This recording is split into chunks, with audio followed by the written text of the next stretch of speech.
kootii shaaworii nagalchinaan jedhe wallolle. Sababni inni shaaworii nagalchisiin jedhuuf maali jedheen gaafadhe. Isheen immoo maal jettee akkanaa deebiste.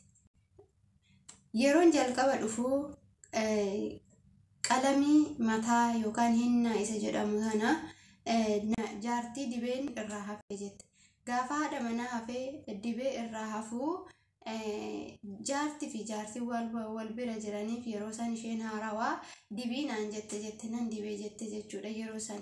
Erga yeroo saniiti jalqabee akkuma mataa ishii nan dibaachuudhaan gaaf tokko namittiin jaartiin na biraa kootu shaaworii nagalchi jedhee na yaamee.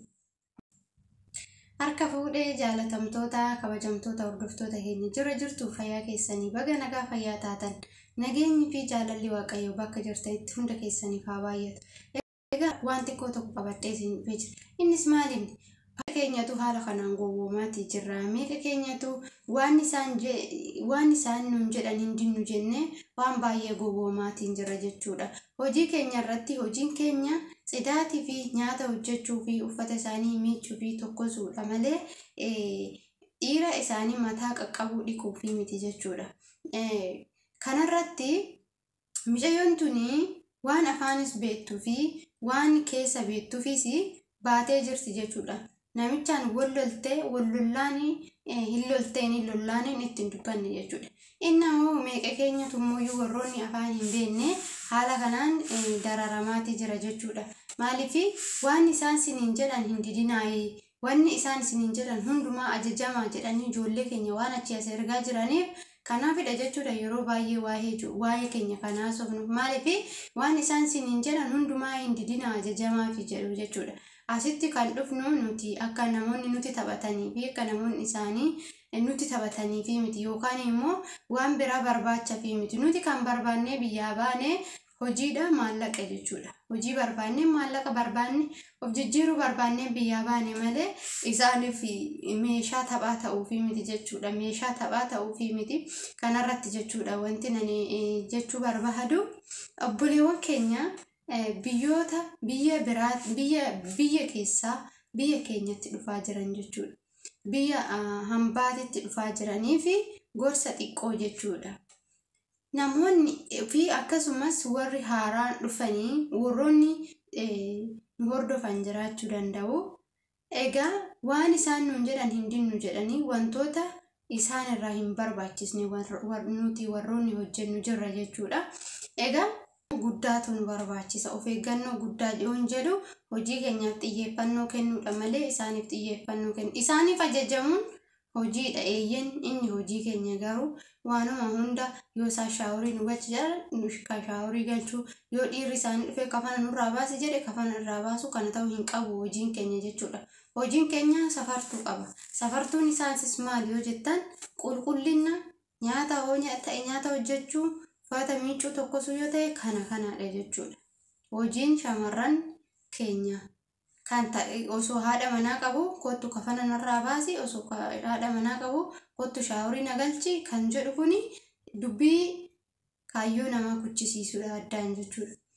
Egaa asirratti mucayyoo tokkos jechuudha kanan dhaggeeffadhe waan isaan godhisiin jedhan hundaa godhinaan jedhanii tanan ergan dhufee abbaan namichi ilmi mana sanii natti taphachaatiin jira akka barbaadeetti akka niitiitti akka haadha manaahetti natti fayyadamaa jira ergan gaafa dhufeeti jette. Mucayyoon tunoo gaafa rakkoorra buute gaafa ulfoofte eenyutu itti gaafatama? Namni itti gaafatamu jira ishii qofatu itti gaafatama jechuudha. Akkamitti kana taate yoo jedhaniin immoo ganaa rakkoo biraa irraan gahuuf deemu jechuudha.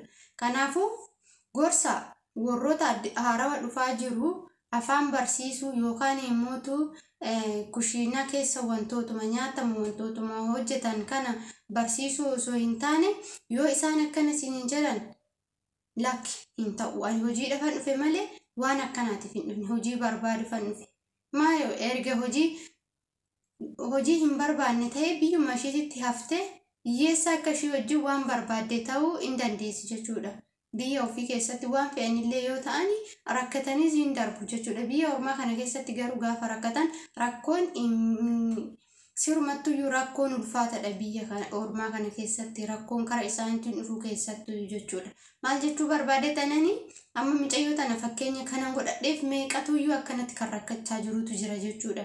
Meeqayyuutu osoo hin beekin waan hin beekne keessa galee osoo hin beekin hojii akka waan hojiititti ilaalee yookaan akka waan isaanii ajajamuutitti ilaalee waan hin taane keessa galee booddee immoo kaayyoon isaa harkaan fashalaa jira.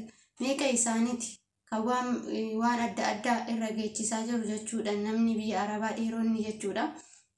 Kanarraa hamma isinii danda'ame warroota afaan hin beekne gorsuudhaan deebisaa jechuudha. Mucayyoon kun aanaan kan ishiin natti himte ishiin akkas taate osoo hin ta'in ishiin keessa turtee jirti beektudha. Warroota hin beekneef akka barumsa ta'uufi jechuudha. Warroota hin beekneef warroota haala kanaan miidhamaa jiraniif warroota immoo YouTube gorsa gahaa osoo hin argatin biyyaa bahaniidhaaf jechuudha viidiyoon kun kan hojjetame. Egaa kun immoo waan baay'ee nama gaddisiisudha jechuudha. Kaayyoo namaatitti waan gufuu ta'u kaayyoo keessanitti waan gufuu ta'u hin hojjetina. Obboleewwan keessanis immoo amma dandeessanii itti himaa jechuudha. Hojii hojjetamuu qabu hojii kana. Dhiirri isaanii amma asitti nagaayyuu harkaayyuu nama hin fuudhu jechuudha.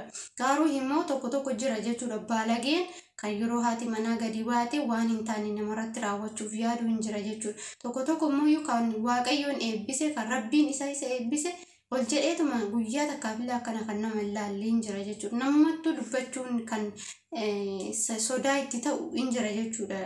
Manni tokko jechuudha. Abbaan manaa madaamii tokko jechuudha. Tokko immoo ija fuune hin jira jechuudha. Ija fuune akkasii sanirraa of eeggachuun immoo barbaachisaadha jechuudha. Ijoolleen keenya keessatti warri haaraa dhuftanii fi warri afaan isaanii hin baranne jechuudha.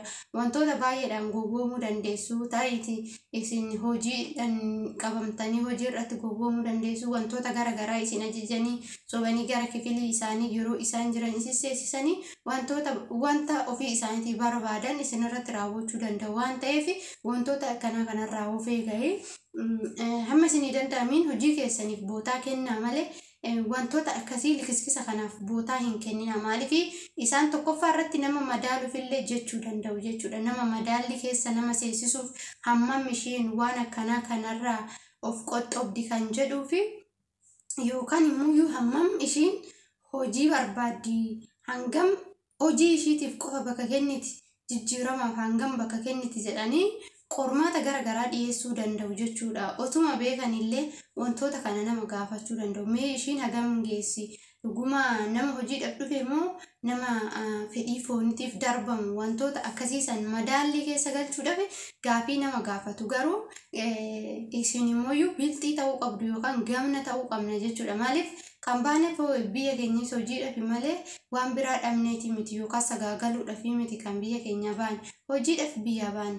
Hojiidhaaf biyya baane hojjechuudha. Hojiin immoo kabaja jechuudha. Hojiin kabaja. Hojjennee argachuun keenya kabaja. Hinatin malee waan isaanii dolcha cabduu ofitti fuunee hin dabarsin malee hojjennee gaafa maallaqa keenya arganne nuufuu gammachuudha jechuudha. Maaliif dafqa keenya lolaasneeti jechuudha.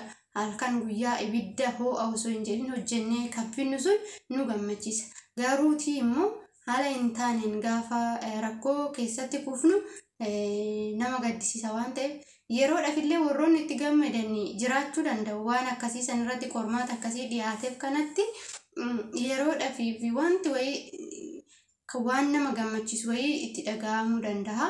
Garuu immoo kufaatii akka ta'e beekuu qabdu jechuudha. Maaliif qormaataaf jechuudha wantoonni akkasii sun kan isiniif dhiyaatuuf mee hagam akka isheen of qabdu si laaluuf si madaaluuf jechuudha. Wantoonni akkasii sun kan namatti dhufu. Garuu immoo nuti maal ta'uu qabna ree akka nama madaaluu dhufe nama kaayyoo ta'uu qabna jechuudha. Nama kaayyoo ta'uu qabna. Kaayyoo keenya bakkaan gahuuf immoo tattaaffachuu hojjechuu hojii keenyaaf xiyyeeffannoo kennuudha malee wantoota isaan gadi bu'aadhaan nu qoran kanaaf iddoo kennuu miti. Amma mucayyoon tun erga mana kana galtee waggaa 2 guutteerti. Waggaa 2 deemti. Garuutii immoo gaafii akkanaa kan gaafatu amma jechuudha. Maaliif yeroo turanillee isaan nama si'achaa deemu keessa namaa yoo kolfaa taphattee isaaniif akka barbaadde ajajamte keessa isaaniitti waan biraa yaadu jechuudha. Waan biraa hin yaadu jechuudha isaan. Argitanii wanta gara biraa kana yaadu jechuudha. Keessattuu warroonni